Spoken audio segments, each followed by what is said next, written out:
Happy September, everyone.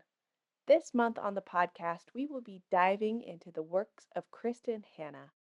However, for the first week, I like to review the books that I read last month. So we're going to be looking at the 8 books that I read in August. Starting with book 1. The first book I read this month was The Rage of Dragons.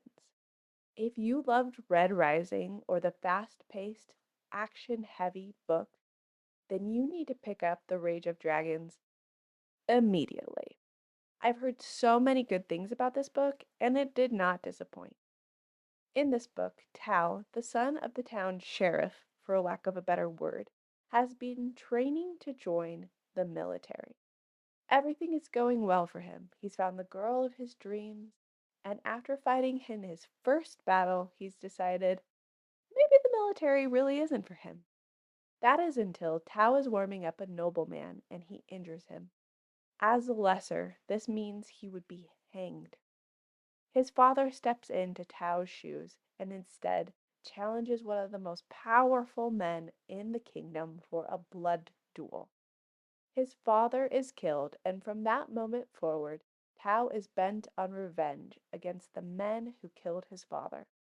This book keeps you on the edge of your seat, and it doesn't disappoint. My favorite part about this book is that it has a matriarchal system, and the power is with the women, which is awesome. I rated this book 5 out of 5 stars for pure enjoyment factor alone. Here's a quote from the book. He was not the strongest, the quickest, or the most talented, not by any measure. He knew this, and he knew he could not control this. However, he could control his effort, the work he put in, and there he would not be beaten. The second book I read this month was Letter to the Luminous Deep.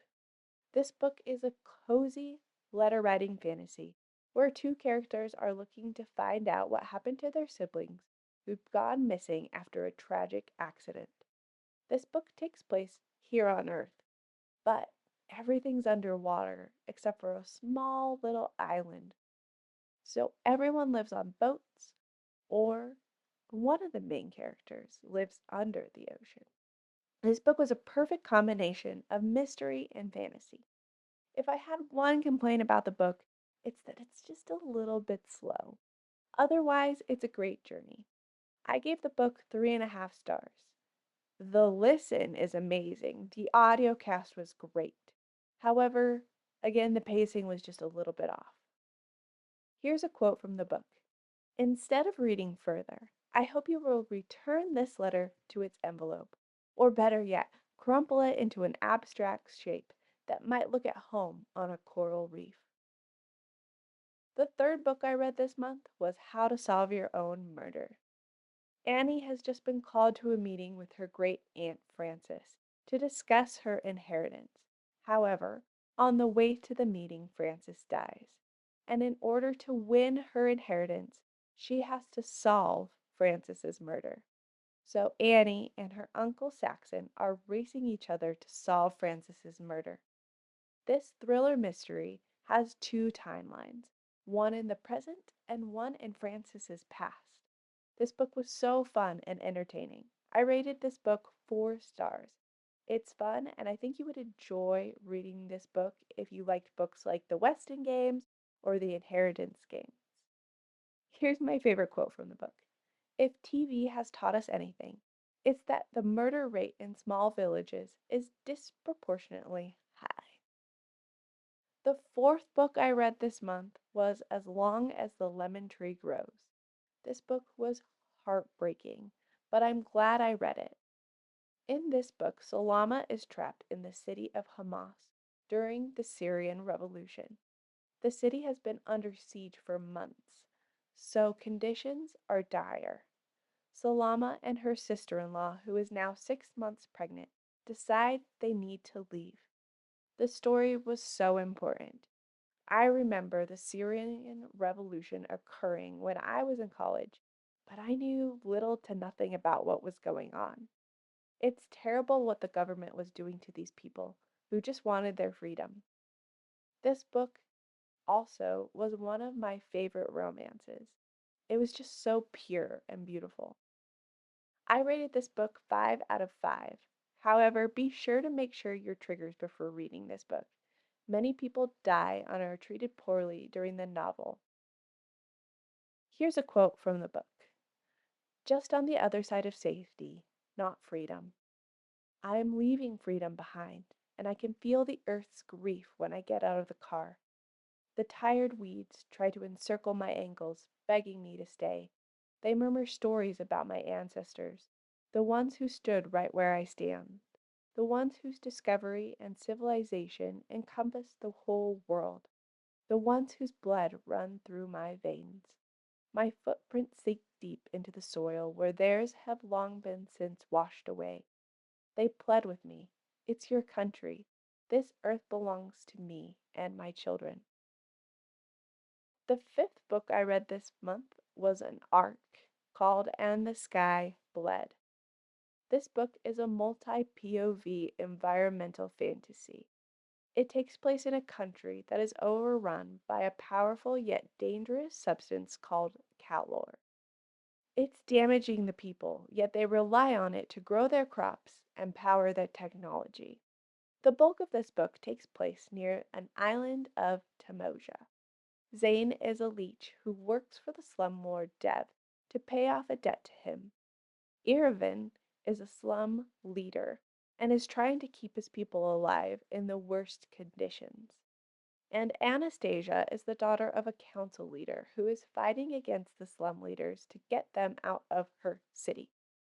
This book was full of political intrigue and mystery as the three separately try to find the hidden secret of Tamoja that could change everything.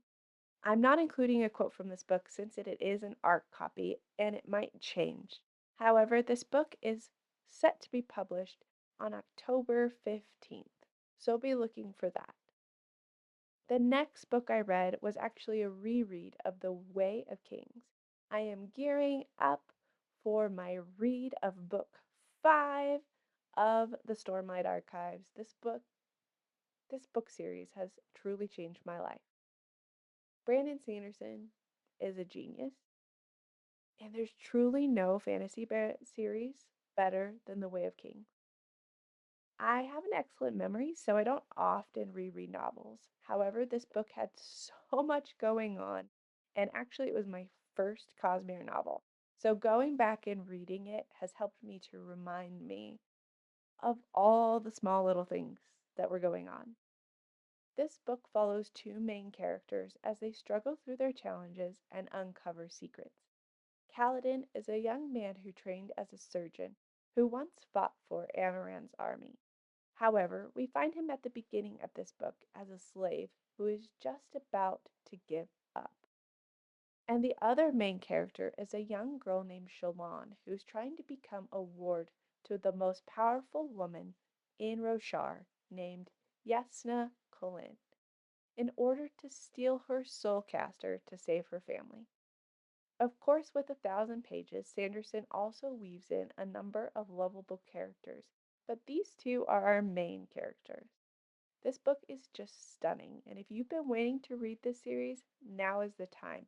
There are literally thousands of people reading this book right now since the fifth book comes out in December. So you can join with us and get that read or reread in to prepare yourself for the next book. If I could give this book 20 out of 10 stars, I would. But the next book is so much better. Guys, I'm just stoked. Here's a quote from the novel. And so does the destination matter, or is it the path we take? I declare that no accomplishment has substance nearly as great as the road used to achieve it. We are not creatures of destinations. It is the journey that shapes us.